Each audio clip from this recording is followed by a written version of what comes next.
Hi, my name is VINX, and I'm a professor here in the summer program at Berkeley.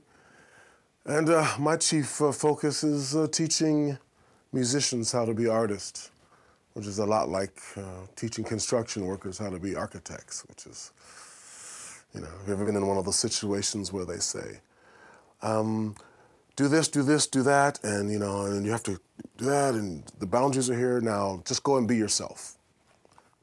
But no one tells you how to do that, so that's pretty much my job here, is to help you discover the artist within yourself. And many ways to do it, and none of them work for everybody, so it's a bit of a magic screen potion kind of a thing. One of the ways you can help to discover who you are as an artist, which everyone throws around so easily, like, just go be yourself. Yeah, just now be yourself. But, our educational system and school doesn't really teach us how to own our own opinions and our own style and sense. And I think that the clearest way to think about it is that who you are and where your opinions come from stem pretty much from your memories. We all share similar experiences. Like, sure, we've all had our first kiss, but hopefully they were, if we talked about them, they would all be different. And so as we remember things, like if you take 5 people from a family at a family reunion, everyone sits down at a table and talks about one experience. Everybody kind of has a different story, a different take on it.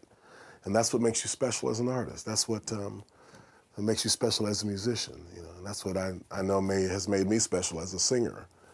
I could go through all my travels throughout the world and all my experiences, and each one tells me, what my choices are, and even in music and art and discussion, and even my choice of girlfriends, I guess you could say. If I was going to pick a song, one that everybody knew kind of, just to demonstrate how I could make it my own, Moon Dance, which is a Van Morrison song that kind of everybody knows. Well, it's a marvelous night for a moon dance. But I would do it a very different way. I would probably slow it down, and I would explore the chord changes a bit more, and in between the lyric, I would probably, hear the other instruments in the band if I was singing alone or a cappella. So I said, well, it's a marvelous night for a moon dance with the stars up above in your eyes. So it's as if I was an instrument. A fantabulous night, My saxophone would be a trill in my voice. A fantabulous night to make romance, which is my bass, beneath the cover of October skies. When all the leaves on the trees are falling, to the sounds of the breezes that flow. No, I'm trying to please you to the calling of those heartstrings that play soft and low.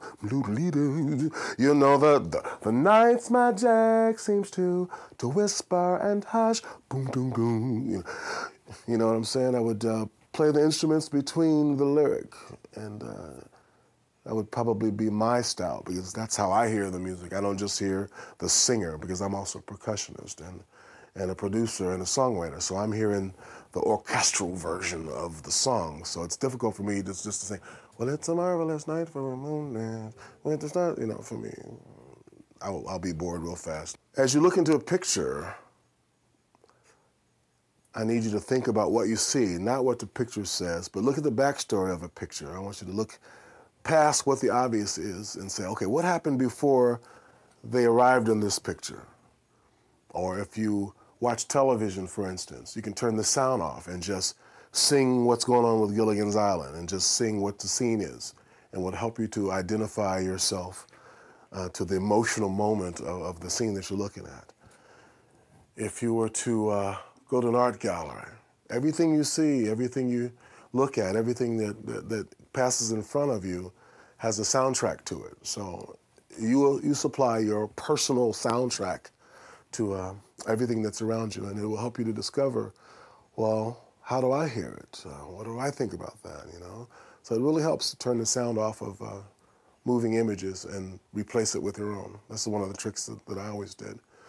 You know the night's magic seems to whisper and hush, blah, blah, blah. You know the soft moonlight seems to shine in your blush, your blush. Yeah.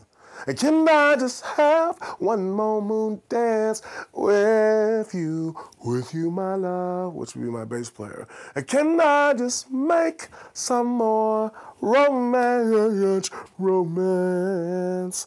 with you, my love. Oh, want to make love, you know, so it's, think about the conversation that you would have in a moment. I mean, if you thought about what was the tempo of your heart on prom night before before the big moment? I mean, what was the tempo of your heart? What was the soundtrack to that moment in your life?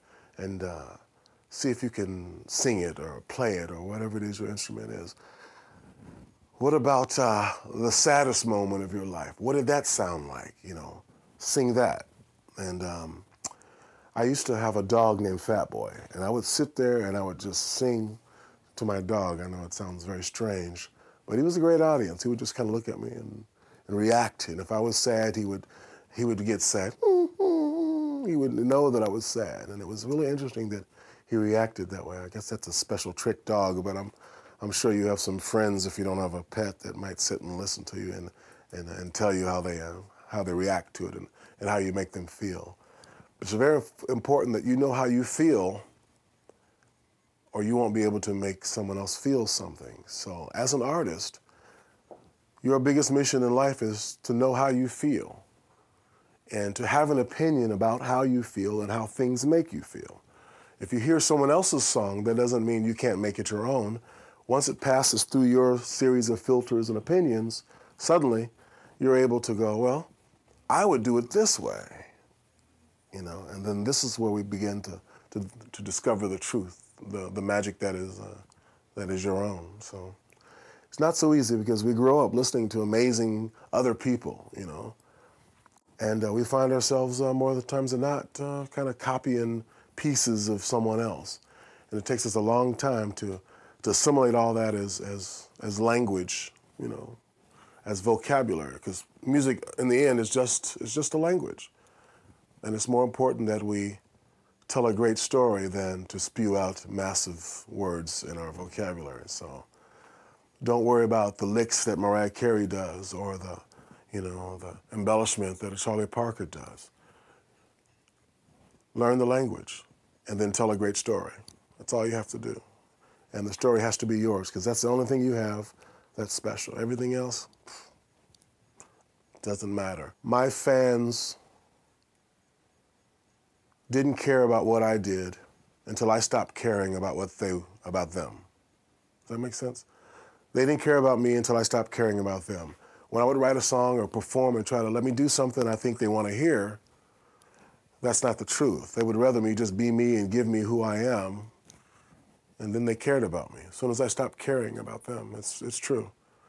At that moment, I became an artist. To learn more about yourself and more about, you know, the Berklee summer programs, go to www.berklee.edu/summer. And good luck to you, and hope you find what's inside of you.